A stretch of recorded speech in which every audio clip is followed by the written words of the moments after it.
I just want to start this video off by saying, if you can't name one good thing about the other side, and you can't name one bad thing about your side, you've been brainwashed. And that's exactly what I'm here to do. Now, I hate Audi. I hate Audi. I think Audi sucks.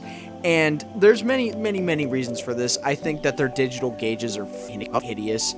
I think that their infotainment's ugly. The 3.0 turbo is a terrible engine. Fucking coolant can run down the wire from, I think it's a water pump, down to the ECU and fry the entire goddamn thing. Like, in addition to it just kind of blowing up for no particular reason. I could be here all day, but I don't like Audi for a lot of reasons, but here are some good things about Audi. The first thing I want to talk about is the A6 and A7, shut the fuck up, from 2013 to 2018. Now, this car is fucking amazing. It's honestly probably one of the best bang for your buck cars you can get, because they are stupid cheap. And they come with the EA837, which is the 3-liter supercharged V6. One of Audi's best probably Audi's best engine, if we're being real. It makes about 330 horsepower and 325 foot-pounds of torque, which is honestly more than enough for a daily driver. As somebody who owned a 440i with a B58, I think that is the perfect sweet spot for daily driver horsepower. And you know, you get the supercharger sounds like, but that's not all. No, that's not everything. This is probably Audi's most reliable engine probably ever. And if we're talking about like just Volkswagen Auto Group as a whole, like I'm not going to get into that because we're going to be here a while. I'm just talking about specifically Audi. This engine is stupid fucking reliable. This motor will go up to like 150, 200k like no fucking problem, dude. No problem at all. And what cars did those come in, you may ask? The C7, A6, and A7. Fuck off. It also came in the B8S4, but like that one was just plagued by the automatic transmission that Audi paired up to that thing. Like, dude, if you can find a clean manual one, please, for the love of God, go in on it because it is great.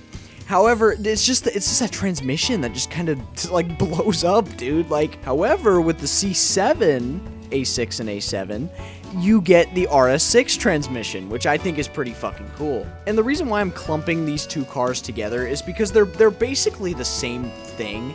It's just the A7 it has a liftback, and honestly, if I was to get one, I'd get the A7 because I like the liftback. You know, I also just think they look a little better too. In these cars, you get a pretty wide variety of modern tech also because, you know, it's 2013 to 2018. Like, it's modern enough to where it's usable. A lot of them come with fucking Apple CarPlay, dude.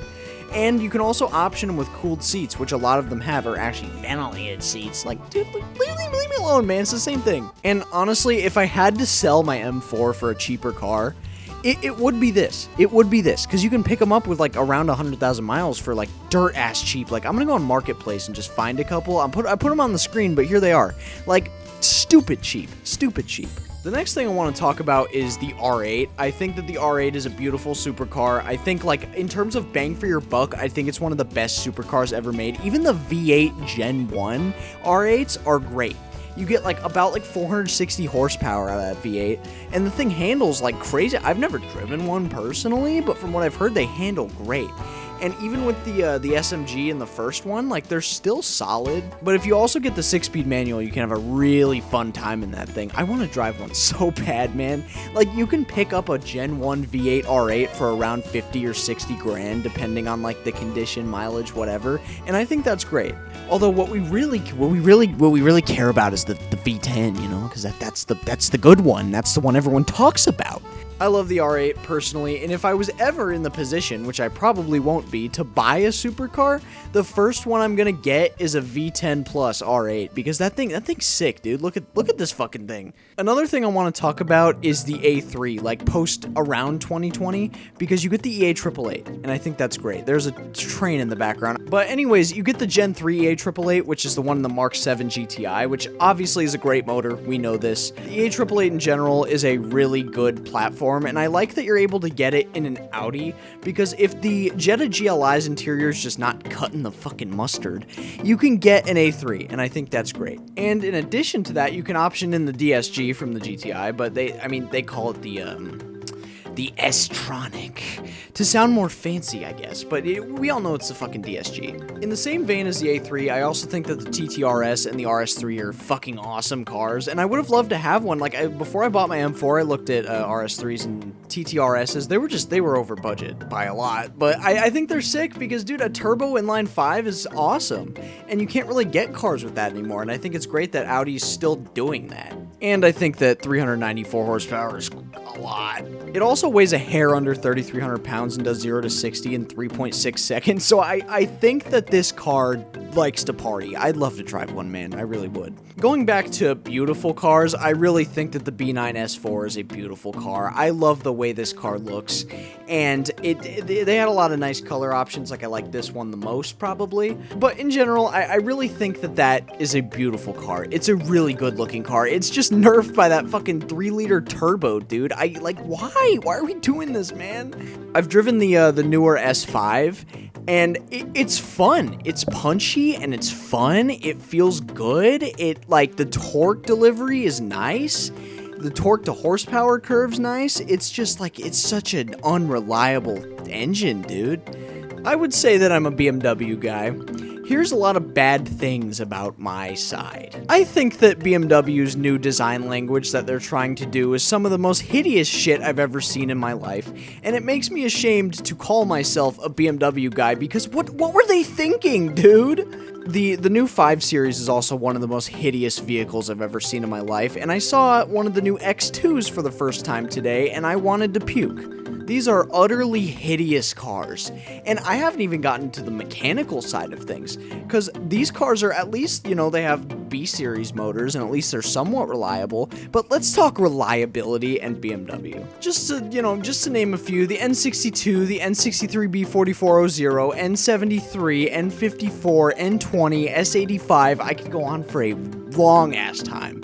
Actually, I couldn't. That was all I could think of. I really don't know why I'm just seeing a massive community of people on, Instagram, just oh my god, the N54 is the best engine of it. Dude, it sucks. I don't care if it was in the 1M. That doesn't make it any less of a shit motor. Yes, it's cheap speed and it's cheap power, but that does not mean it doesn't suck. Now, I think that the N55 is what the N54 should have been, but I'll save that for later. I don't want to get into that right now. I'll be here a while.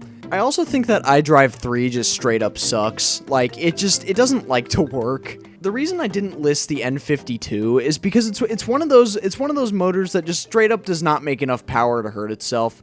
It'll be fine probably most of the time unless some random garbage from owning an older car happens, the coolant reservoir gets a hole in it. That'll happen. Let's talk interior quality. Let me show you guys something real quick. This is my E36, right? That's not important. But, this is, coming off. This is about to fall apart. That's doing that. That's not important. And then this is broken, and it doesn't creak all that much, really. It really doesn't. It's not that bad.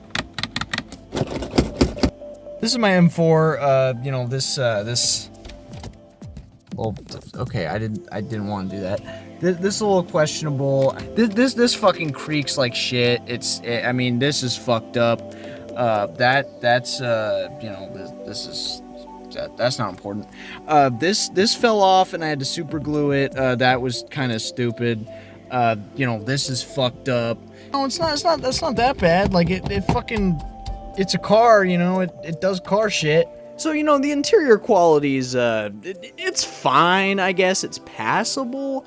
But for a luxury car, I'm I don't know, man. I felt better, newer Hondas with better interiors than that. But yeah, that's it. This is a really quick video. I just wanted to make super fast just, for an upload. Because, I want to make something else before I make more COD Zombies. So be on the lookout for that.